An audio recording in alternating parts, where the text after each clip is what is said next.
Madam Chairperson and fellow panellists and ladies and gentlemen, I'm delighted to be here. My name is Jim O'Brien and I lived in Laois for 13 years. I'm originally from Limerick. I lived in Laois for 13 great years, and then like every dutiful husband, I followed my wife's career. And Louise Donlan, she was the first manager of the Dunamace here, and then she got a job in my native city of Limerick, managing the Lion Tree Theatre, and I just said, yes, dear, and followed her down. And what I do for a crust, I spend most of my time minding my three daughters, 15, 14 and 10.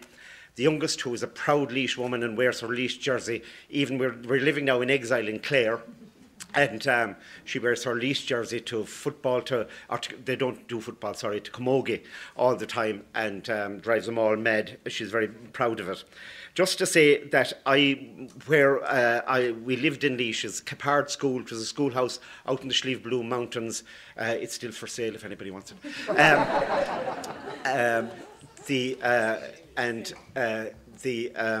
It was a primary school up to the early 70s. And it closed because a family of 5 brothers, the father had emigrated to England, he got settled, and he sent for his wife and the 5 Dun boys, and that closed the school. So the place was a direct result of emigration. And so my memory of being here in Laois is part of that. Just to say, I'm going to say 5 things.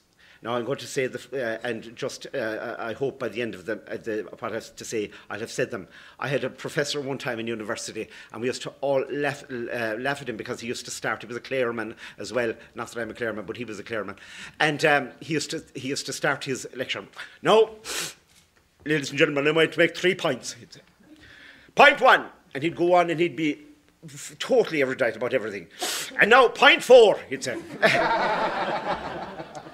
And someone described him as the only man who could interrupt himself. But anyway, just to say, what I want to say, we have never recovered from the famine. We don't face it, we haven't faced it, and we've done nothing about it. Secondly, we are all affected by emigration. There is a constant grieving in our hearts, all the time. The next thing I want to say is we have an absence of presence. We are neither here nor there. There was a huge cost in terms of emigration on the part of women. And finally, I'm not sure if we're going to do anything about it. First of all, we have never recovered from the famine. One of the things I suppose, when I began to reflect on James Fintan Lalor and read about it, was about the famine. I want to confess that I was asked to change panels during the year by the organisers, and I wasn't sure I wanted to talk about this because I felt I didn't know too much about it. But I'm glad I was asked to reflect on it. And the following fact has become clear to me from that: we have not recovered from the famine. And when it comes to immigration, population and the nation, it is the key event that defines us, whether we like it or not. And I say it again, we have not recovered from the famine. And again, Jack O'Connor pointed it out clearly last night. He said, we are the only country in Europe whose population is less now than it was in the 1840s. The only country in Europe whose population is less now. And I use that phrase, whether we like it or not, advisedly, because I sometimes think we treat the famine the very same way as we treat the Irish language. It's something we learned about in school, something we associate with schooling, and something we have confined to those cursed school books we never want to see again. The disappearance of half the population and the virtual disappearance of the Irish language were both outcomes of the famine, and I fear that the overriding attitude to both of them and to the whole thing is, if you will excuse the phrase, we couldn't be arsed. But it doesn't matter whether we could be arsed or not. The reality is this: the famine has left a deep physical, cultural, economic, demographic and psychological wound that is not healing and is festering away and manifesting itself again and again in many different forms. The most persistent and prevalent of these is the phenomenon of immigration. It is our Holocaust. Even in the best of times, we live our lives in the shadows of ships and trains and boats and planes. And this is not just because we live on an island, but immigration is our bolt hole. It is our safety valve, a valve that releases pressure in times of crisis, with the result that there is never any real change consciously brought about on the island. And I think this is one of the great costs of immigration. It has let us off the hook again and again and again around making real change to the country. Things just happen to us. You know, last night, I think it was Owen Harris said, we're a passive people. You know, we're a quiet people. And, you know, we are, but in some ways, but I don't think we are, but that's totally true. You know, when we have a crisis, an economic crisis, we just sit back and we let half the population feck off somewhere else. In this regard, James Fintan Lalor, in terms of his life and times, is crucial in coming to grips with the famine. He lived through it, and had he been listened to, things could have been very different. He proposed that all efforts be put into agitating for land reform and not the pursuit of abstract nationalism. He believed the resolution of the land question would be the steam engine that would pull the national question into reality. Recognising that the ownership of the land was not vested in a monarch but in the people was his nationalism. He was crystal clear about the costs of reacting to the famine rather than acting on it from a conscious political philosophy that underpinned a sustainable economic policy. He clearly saw what was happening in this political vacuum and how immigration was wreaking long-term impoverishment on the nation. And I want to quote directly from this very good book that we were given on his life. And if I may, there was a section in the Poor Law that did untold damage. It stated that no assistance would be given to anyone who paid rent, even on a quarter acre. This clause made wandering beggars of thousands of smallholders. There were more than enough workers there already for the amount of work to be done, but James Fintan would not agree that the surplus workers should be sent packing to America.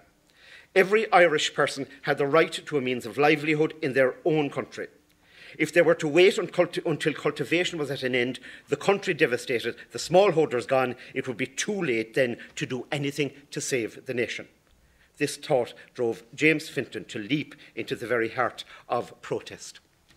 A powerful quotation, and you could have used that quotation and just applied the crisis of 2008 to it, and you would have the same thing again. But there is a great cost to immigration. It's the loss of population and the unsustainable nature of what is left behind.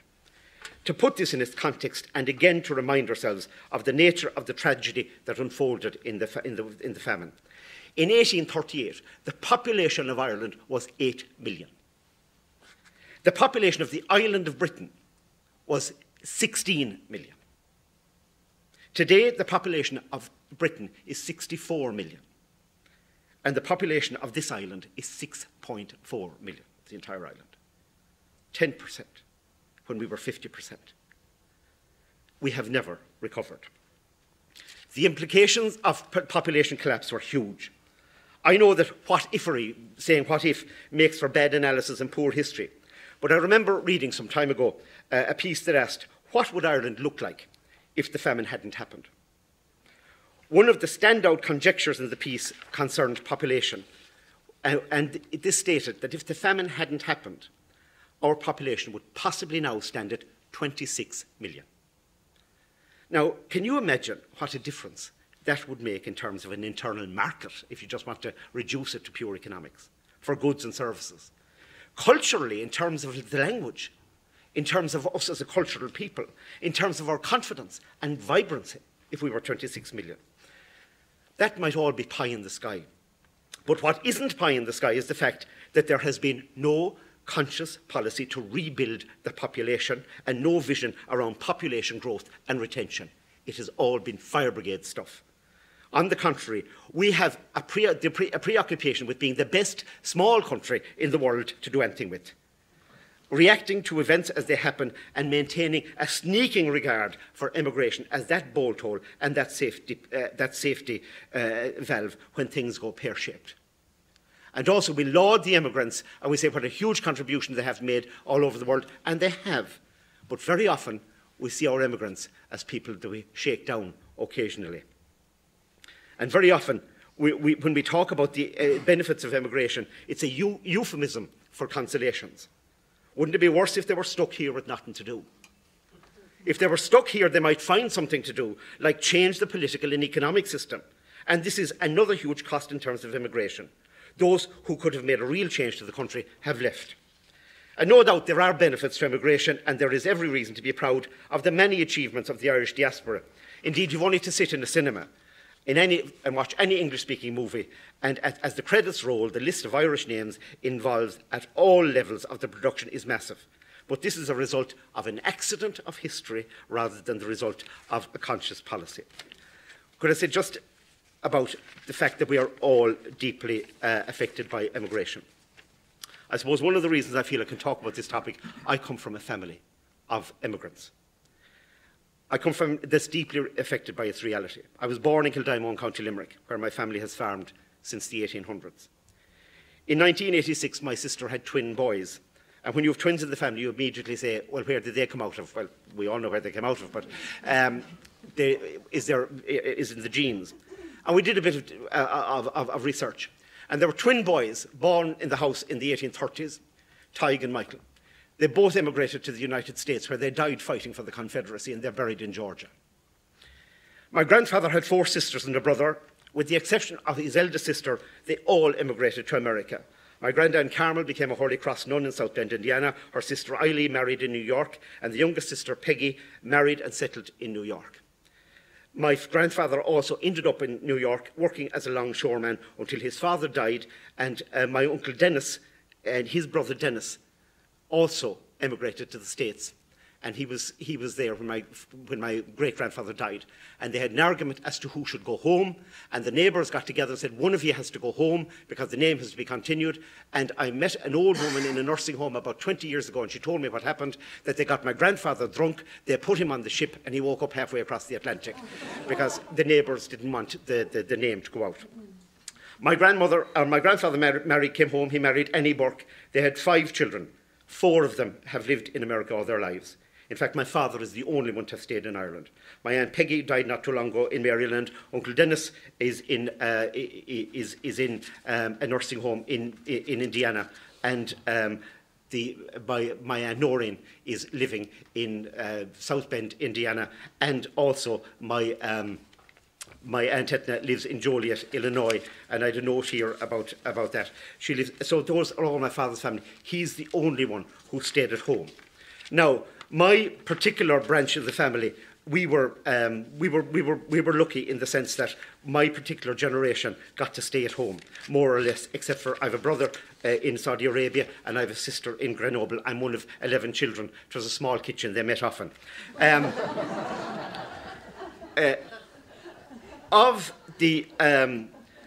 My parents have 33 grandchildren. I've only contributed 3 to that. And there are, starting from 30, going down to about 8. Of those between 30 and 20, of those, there are 11 who are finished their education. 8 of those 11 are abroad. Barry's in San Francisco, Kevin is in Australia, Pádraig is in Thailand, Kieran is in Australia, Sharon is in Australia, Connor is in Chicago, Owen is in Newcastle, Orla is in Cardiff. They're all away. And what this does for me is, what the second point I wanted to make was there's an absence of presence. We're suffering from an absence of presence.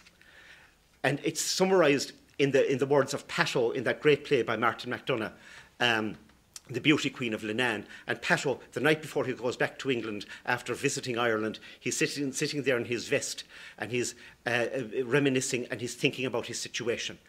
And he makes a powerful statement. He says, when 'tis there I am, 'tis here I want to be. And when 'tis here I am, 'tis there I want to be. There's a huge absence of presence.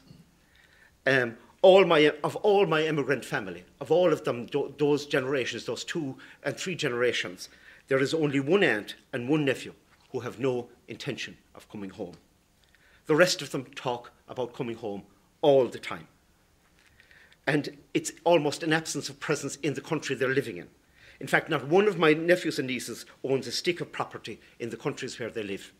And they don't own a stick here either. There's a constant grieving going on all the time. I rang my sister-in-law last New Year's Eve to wish her Happy New Year. Said, Jim, what's happy about it? She said, my oldest is in San Francisco. My next oldest is in Australia. The next lad is in Newcastle. My youngest daughter is in Helsinki. And my husband is in Saudi Arabia. That was New Year's Eve last year. And there's this huge, huge grief at our heart all the time around this absence. And again, I don't know if we're doing anything about it. I just want to say also about women. Women have made a huge contribution to Irish women abroad. And I remember being in the United States and listening to a debate on women's issues. And Irish women were at the forefront of the debate, or at the forefront of the women's movement all over the country, all over the world. Why? Because one of the reasons, they were valued by their fathers. Whereas in many, many cultures, a daughter, obviously because of the dowry system, is a burden on the family and regarded as such and gets that message as a child. But in Ireland, fathers doted over their daughters and loved their daughters. So there was a great confidence in Irish women because of that. Secondly, it was one of the only cultures in Europe where women were allowed to emigrate on their own without a significant male companion, be it a brother or an uncle or a husband or whatever. They were allowed to emigrate on their own, and therefore they came into the countries as powerful, independent women who were willing to make a contribution. What I would say is that contribution was hugely taken from this country. And in fact, when women, there was a system as well, I do a bit of storytelling, and Eamon Kelly tells a story, that back when Irish women emigrated, what often happened, they came back home, they brought home their dowry. And what they did when they came home to Ireland, and you'll find a huge amount of women all over the country, back in the 50s and 60s, even back to the 20s, who were in America. Could I just tell a very small story about the Archbishop of Dublin was on the Aran Islands. I worked in the Aran Islands for a while, and he was interviewing a woman who was sitting beside the fire in her shawl with no shoes on and a didine in her mouth.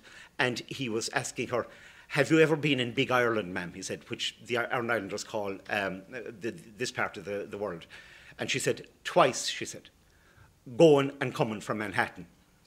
She'd been in Manhattan for 43 years.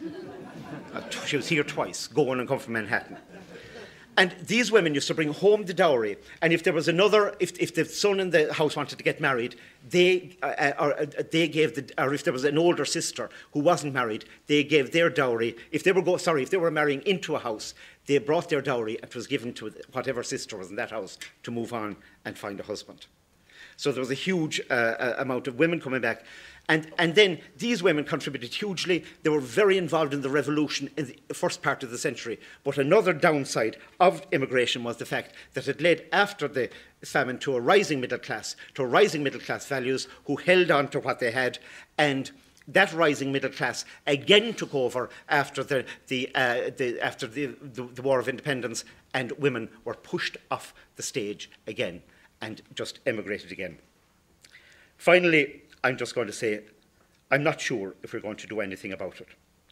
I think just as at the height of the Troubles, there was a chilling British policy that stated that they were willing to tolerate an acceptable level of violence. I think we are quite willing to tolerate an acceptable level of immigration. It's a constant cost to us. It's a valuable bolt hole for the political classes. It's a preservation mechanism for the middle classes. It's a consolation to us about our greatness all over the world. But I'm afraid there will be no change. Thank you.